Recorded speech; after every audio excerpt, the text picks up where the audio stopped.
In this screencast, I'm going to give you an introduction to Evernote.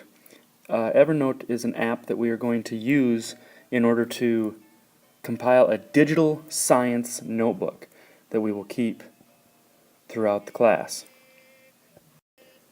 You already downloaded the app Evernote, kind of a green background with an elephant there.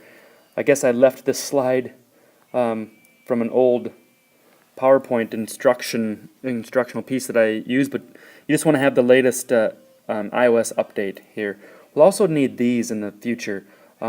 Sketch is an awesome app that allows us to do some pretty cool things with formatting of pictures. So when we put pictures of lab setups or graphs or pictures from charts in the book, whatever we need to do, we'll be able to edit those and add arrows and highlights and circles, etc. And Pentultimate also allows us to do some cool little active free handwriting and sketching as well. To use Evernote, of course, you're going to have to sign up for an account. The account is free. Don't think that you'll have to get roped into a premium account if that ad kind of pops up or they ask you about that. It's a pretty expensive premium account, but the free account's going to work for us.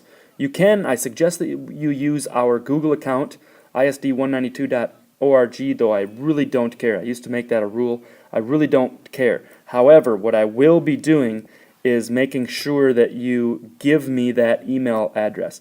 I will make it an option to actually give me your password to save time if you misplace it or forget it, but it's really important that we are able to track down this account if you, for some reason, forget your login information.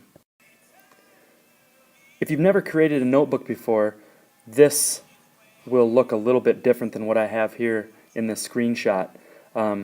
This Notebooks tab right here and create a new notebook will be visible much earlier, but to create a notebook, you're going to hit the Notebooks or just add New Notebook, whichever screen you see, and then you may need to tap the Edit button.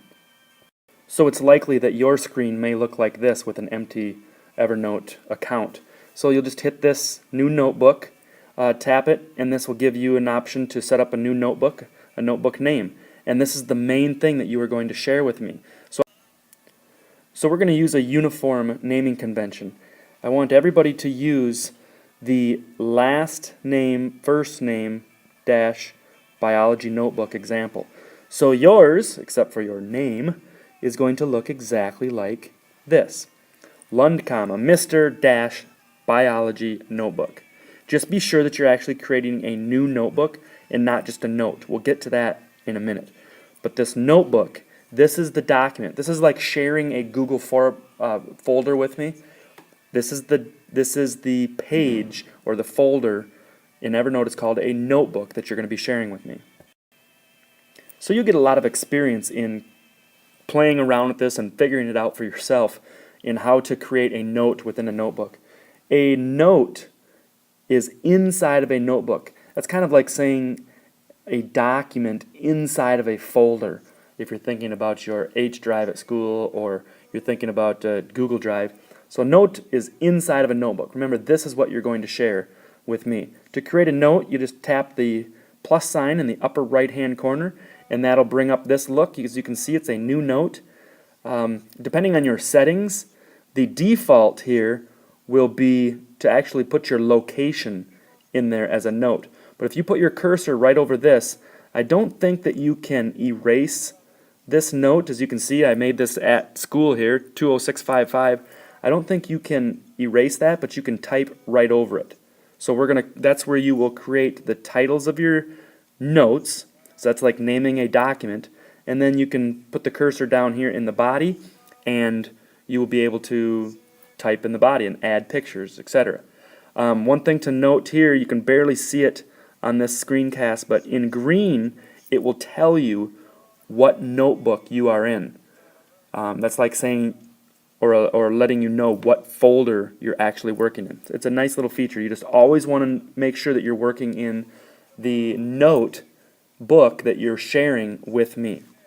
So in particular, if we were using this in a regular biology class, you would change the name up there for the name of the note, and we'd name every chapter.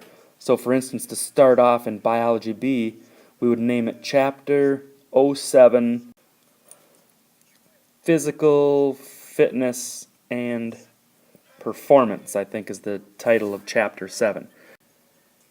Then in the body of the note, you'd be able to add the heading of each section: engage, explore, explain, elaborate, or evaluate.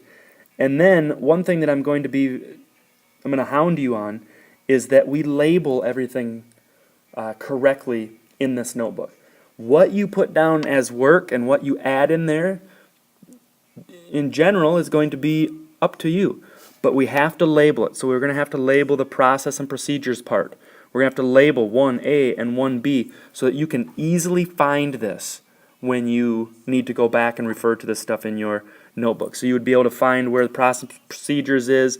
You would be able to find where the analysis is. And you need to be able to kind of make your way through your own notebook really easily. And so do I. And here's a tricky part.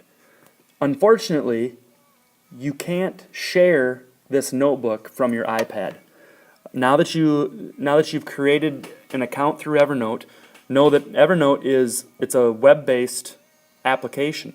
Therefore, you have an account wherever you are, on a computer or even on your phone or on your iPad.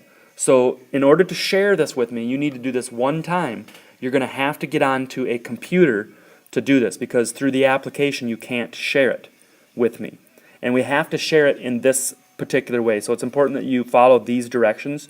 It'll look like you'll be able to share it in another way through the application on your iPad. The problem with that is that there's limitations to what you can do with a free account.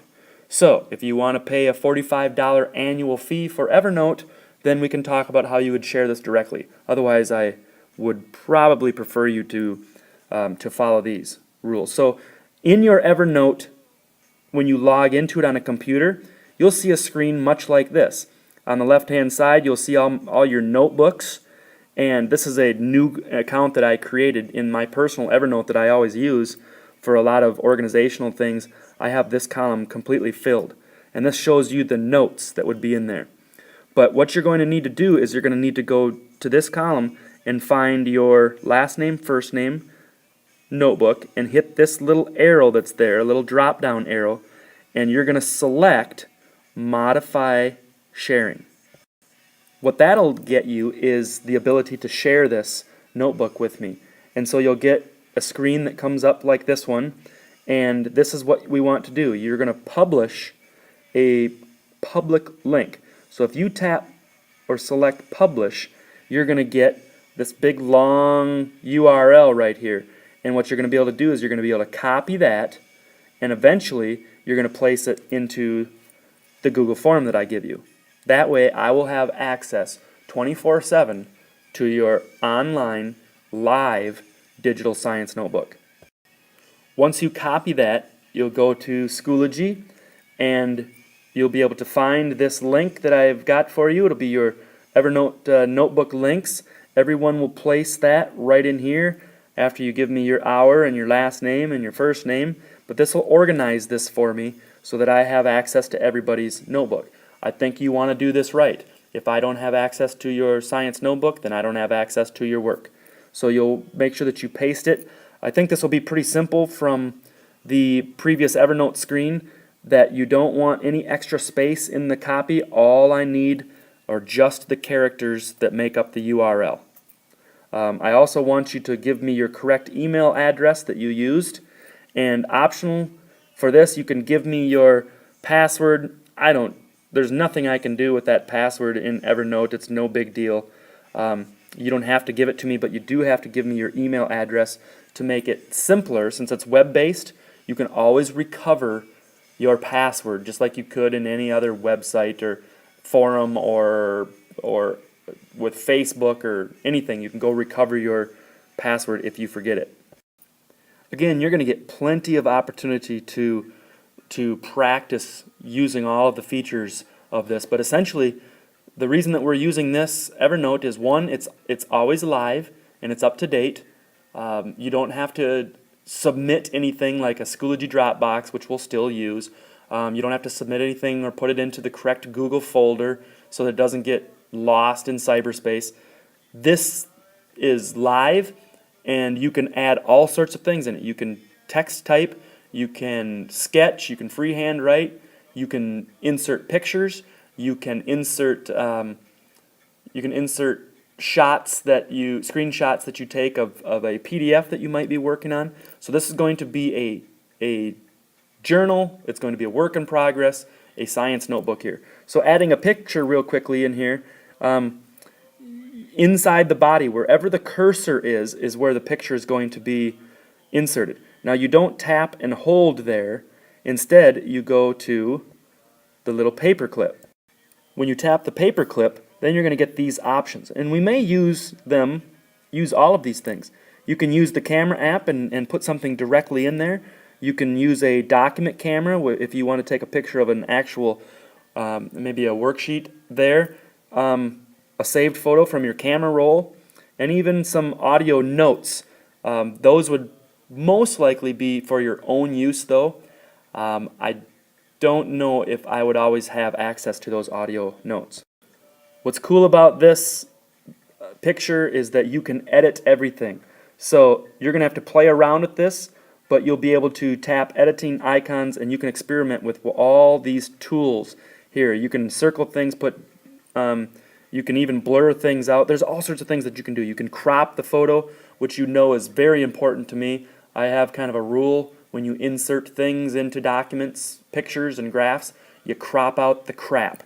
So this is a terrible example for me, but for emphasis of what the border actually looks like, I wanted those tools. But if you were inserting a picture, you would always crop out the border or the excess stuff or the things that are kind of laying out on the table. We don't want that stuff. So you've got all of these tools to use, to play around with. Evernote is pretty awesome. It gives us the ability to have a working document that is actually a journal. It's a collection of all of your work in one place. Something for you to remember with this is that, like so many other tools that we use, you'll be able to personalize it, and it's really important for me to say that you right away will probably know more about this than I do.